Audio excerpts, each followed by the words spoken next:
नमस्कार साथियों, कैसे हैं आप लोग। आशा करता हूं स्वस्थ होंगे, बढ़िया होंगे और आपकी प्रिपरेशन भी बढ़िया तरीके से चल रही होगी। तो आज एक बहुत ही इंपॉर्टेंट मुद्दा लेकर आया हूं कि आरपीएफ कांस्टेबल का एग्जाम अधर में है। आधे एग्जाम हो चुके हैं, कुछ बच्चों के एग्जाम्स रह गए हैं। उसके लिए तो हम लोग लगातार आप लोगों के लिए क्लासेस चल रही हैं। जीके जीएस की भी क्लास चल रही है, फिर आप लोगों की मैथ की क्लास चलती है, फिर रात को 8 से 9 मैथ होता है, तो 9 से 10 फिर आप लोगों का रीजनिंग आ जाता है, और फिर 10 से 11 आप लोगों के लिए साइंस आ जाता है। तो सारी चीज़ें आप लोगों की कवर हो रही हैं यहाँ पर। अब सबसे बड़ी बात है यहाँ पर कि फिजिकल, कौन से ऐसे विद्यार्थी हैं जो फिजिकल के लिए अपने आप को क्वालिफाई पाएंगे। जैसा कि थंबनेल में मैंने लिखा है कि फिजिकल के लिए कितने प्रश्न वाले होंगे पास, सेफ स्कोर क्या होगा, कट ऑफ क्या जाएगी।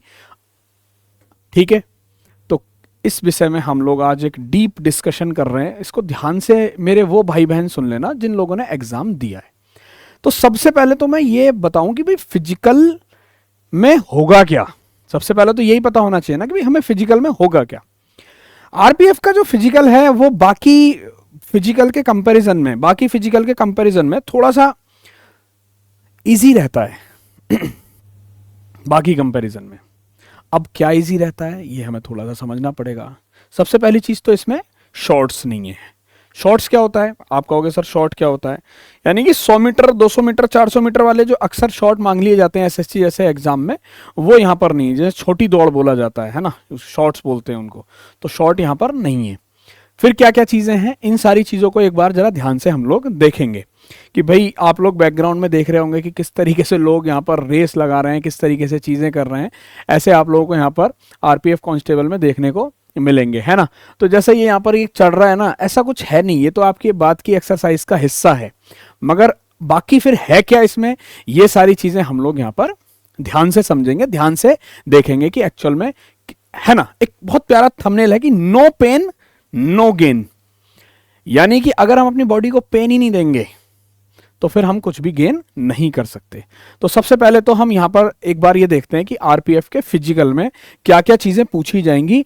फिर मैं आप लोगों को ये वाली चीज बताऊंगा कि कौन ऐसे भाई बहन हैं, कितने मार्क्स उनके अगर आ रहे हैं तो वो फिजिकल के लिए अपने आप को सेलेक्टेड समझें। फिजिकल के लिए, फिजिकल में नहीं, फिजिकल के लिए बोला गया है।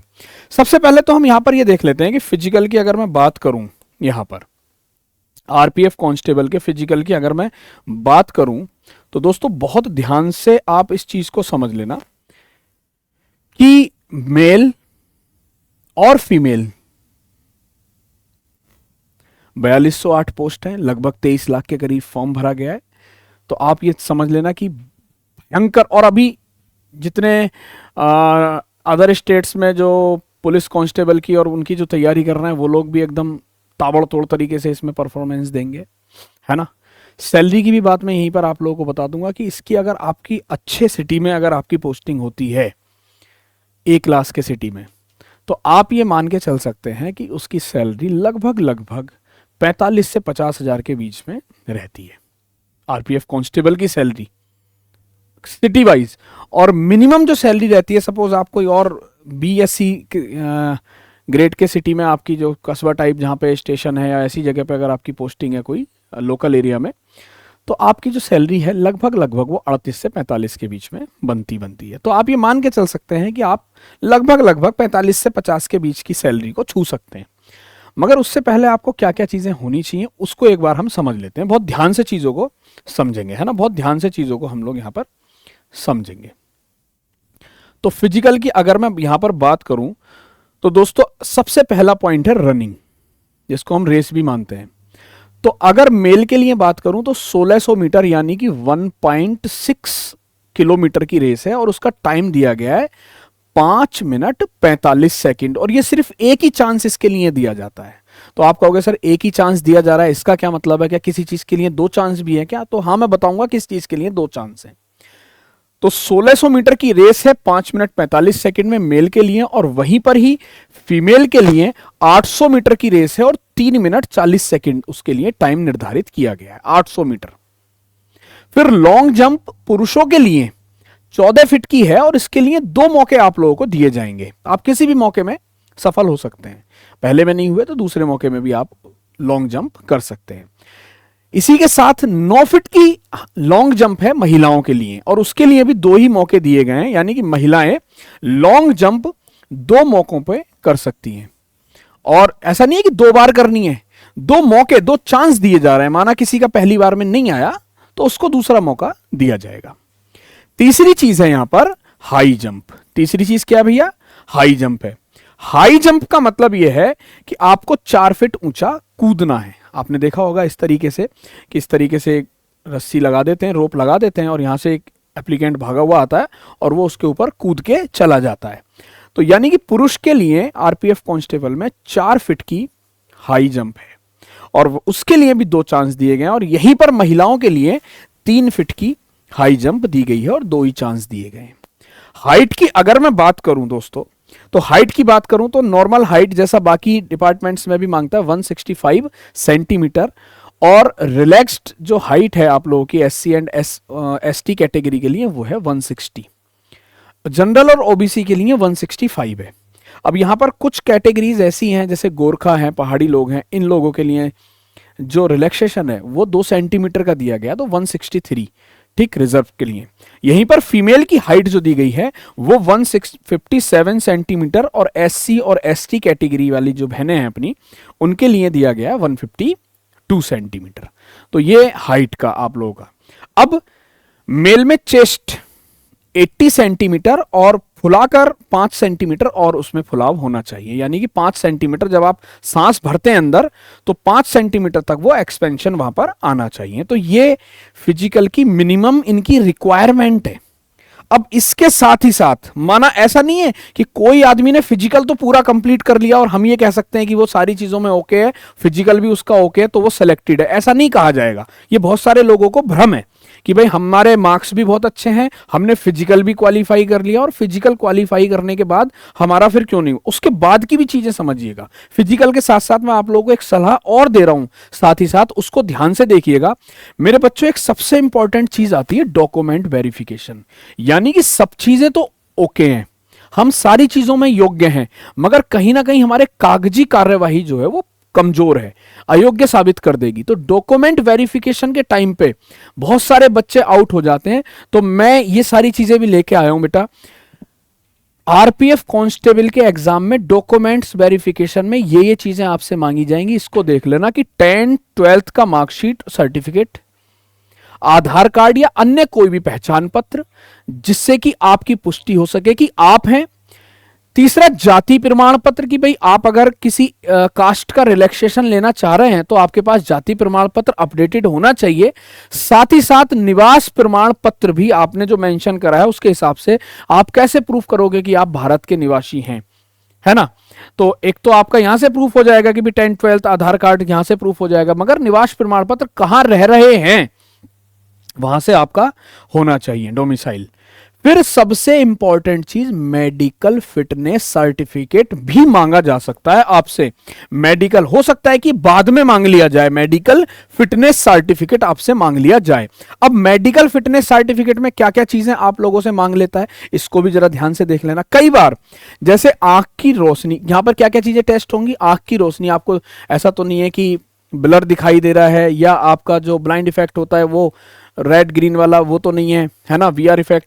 शरीर में कोई स्थायी बीमारी, ऐसा तो नहीं है कि कोई बीमारी आप लेके घूम रहे हैं, या कोई विकलांगता तो नहीं है, उसका भी टेस्ट होता है भाई कि आप कोई हैंडीकैप्टेड तो नहीं है ना, क्योंकि ये जॉब का नेचर ही थोड़ा दूसरे तरीके का है। एक सबसे इंपॉर्टेंट चीज बेटा, वजन और शरीर का संतुलन, एक वेट एंड बॉडी का जो बैलेंसिंग होता है उसको भी ये लोग कंसीडर कर लेते हैं।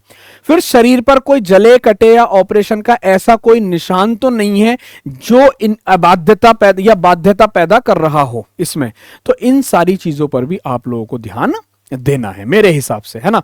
अब सबसे महत्वपूर्ण बात यह है, मैंने एक ही वीडियो में आप लोगों को क्या क्या चीजें बताई। सबसे पहले मैंने ये बताया कि फिजिकल में क्या क्या चीजें आपके पास होनी चाहिए। दूसरी चीज मैंने बताई कि फिजिकल के साथ साथ ही डॉक्यूमेंट वेरिफिकेशन में क्या क्या चीज होनी चाहिए। तीसरी चीज मैंने बताई कि डॉक्यूमेंट वेरिफिकेशन में मेडिकल टेस्ट किस किस चीजों पर हो सकते हैं। अब सबसे महत्वपूर्ण बात जो मैं यहां पर आप लोगों को बताना चाह रहा हूं उसको ध्यान से समझना। सबसे बड़ी बात है, देखो हमने जो टेस्ट दिया है उसमें 3 चीजें देखने को मिली हैं बेटा। सबसे पहले देखने को मिला मैथ्स, दूसरी चीज यहां पर देखने को मिली रीजनिंग, तीसरी चीज देखने को मिली यहां पर जीके जीएस।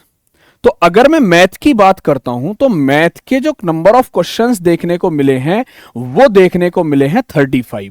ऐसे ही रीजनिंग के भी जो क्वेश्चन देखने को मिले हैं वो भी 35 ही देखने को मिले, और जीके जीएस के नंबर ऑफ क्वेश्चन देखने को मिले हैं 50। यानी कि टोटल नंबर ऑफ क्वेश्चन 120 और नंबर ऑफ मार्क्स भी 120 ही है। ईच क्वेश्चन कंटेन्स 1 मार्क्स बेटा। अब 120 क्वेश्चन में से जितने भी विद्यार्थियों से पूछा जा रहा है, लगभग अभी तक जितने लोगों का एग्जाम हुआ है, चाहे वो हमारे पेड कोर्स वाले बच्चे हों, यूट्यूब से जुड़े बच्चे हों, या जितने भी फैकल्टीज हैं, उन सभी के टेलीग्राम ग्रुप पर या अनदर रिसोर्सेज जो भी हैं, जहां जहां पर भी बच्चे जुड़े हुए, उन सभी से जो बात आई, या और जो यूट्यूब चैनल्स हैं उनके पास जो सर्वे है, उन सभी सर्वे को अगर हमने इकट्ठा करा तो हमारे पास कुछ इंफॉर्मेशन ऐसी आई है कि मैक्सिमम स्टूडेंट ऐसे हैं जिन्होंने 80 टू 90 के बीच में ही क्वेश्चंस करे हैं, क्योंकि पेपर का जो लेवल है वो बड़ा हल्का बताया जा रहा है, बड़ा लो लेवल बताया जा रहा है कि पेपर का जो लेवल है वो आसान है, बहुत ज्यादा टफ नहीं है। तो इसलिए मैं एक बात तो यहां पर कह सकता हूं, 100% तो गारंटी नहीं ले रहा, मगर जो अपना एक्सपीरियंस है उसके बिहाफ पर एक चीज तो मैं बोल सकता हूं कि जो कट ऑफ है मेरे भाई आरपीएफ कांस्टेबल की जो कट ऑफ है, वो कट ऑफ मेरे हिसाब से 85 से 90 के बीच में जा सकती है। 85 से 90 के बीच में जा सकती है, और या फिर आप +-2 भी कर सकते हैं, है ना, +-2 भी कर सकते हैं। कारण उसके पीछे सिर्फ इतना सा है कि वैकेंसी आप लोगों के पास 4000 के आसपास है, ठीक, और जो फॉर्म भरे गए हैं वो 23 लाख के आसपास भरे गए हैं। तो यहीं पर बस इतना सा एक गेम है कि 4408 वैकेंसीज के लिए नंबर ऑफ एप्लीकेंट ज्यादा है, तो हो सकता है कि ये 1 या 2 नंबर वेरी कर जाए। मगर मैं अभी आपसे इतनी सी बात कह रहा हूं कि स्टेट में भी और बहुत सारी वैकेंसीज निकली हुई हैं। आप अपने अगर इस रेंज में आ रहे हैं, आप अगर आपको लग रहा है कि आप 85 से ऊपर हैं, 83 से ऊपर हैं और 90 के बीच में चल रहे हैं, ये मैंने जनरल को टारगेट करके बोला है मेरे बच्चे, रिलैक्सेशन की बात मैं नहीं कर रहा, ये मैंने किसको, जनरल कैटेगरी को टारगेट करके बोला है। ओबीसी में 1 या 2 नंबर ऊपर नीचे आप कर सकते हैं, एससी एसटी में आप 5 नंबर से 6 नंबर का रिलैक्सेशन ले सकते हैं, इससे ज्यादा आप नहीं ले सकते। इसमें मैं फिर से बता दे रहा हूं, ओबीसी कैटेगरी में आप 80 से 85 का कर सकते हैं, और एससी और एसटी कैटेगरी में आप 75 से 80 के बीच का ले सकते हैं। अगर आप इस रेंज में कंसीडर हैं, अपने आप को कर रहे हैं, आपके क्वेश्चंस इतने सही चले गए हैं, आपका स्कोर इतना बन रहा है सारी चीजें काट पीटने के बाद, तो आप फिजिकल की तैयारी में बेहतरीन तरीके से लग जाओ, बढ़िया तरीके से अपनी तैयारी करो। फिजिकल के लिए मैं कुछ टिप्स आप लोगों को दे रहा हूं कि आप टारगेट बेस चीजों को करो। जैसे कि रेस में अगर आपको करना है तो रेगुलर छोटी छोटी रेस मारो, जिससे कि आप लोगों का स्टेमिना बढ़े। आप अपने साथ एनर्जी ड्रिंक रखो, जिससे कि आपकी एनर्जी आप लोगों को और बूस्ट करती रहे। लॉन्ग जंप, शॉर्ट जंप के लिए भी आप अपनी बॉडी को इतना फ्लेक्सिबल बना लो।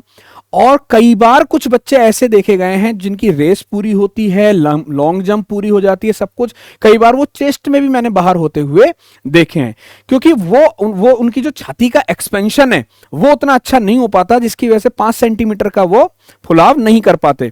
तो आप इस चीज की भी कोशिश करिए। उसके लिए आप ऐसा कर सकते हैं कि गुब्बारे लेके फुला सकते हैं, या फिर अपनी सांस को रोक सकते हैं भर के। तो इस टाइप की एक्टिविटीज आप कुछ करेंगे तो आप फिजिकल में अपना स्टेमिना भी बढ़ा पाएंगे, और साथ ही साथ फिजिकल क्वालिफाई करने के साथ साथ आप अपने डॉक्यूमेंट्स को पहले से ही ओके लेके चलिए कि लास्ट टाइम पर आपके माइंड पर प्रेशर ना आए, है ना।